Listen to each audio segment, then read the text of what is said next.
এক গ্রামে ছিল একটা অপূর্ব সুন্দরী বিড়াল।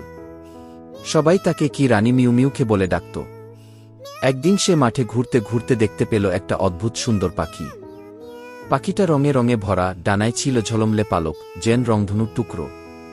পাখিটি বিড়ালের দিকে তাকিয়ে বলল, তুমি কি আকাশ দেখতে চাও? রানী মিউমিউ মুগ্ধ হয়ে মাথা নেড়ে বলল, হ্যাঁ, আমি আকাশ ছুঁতে চাই।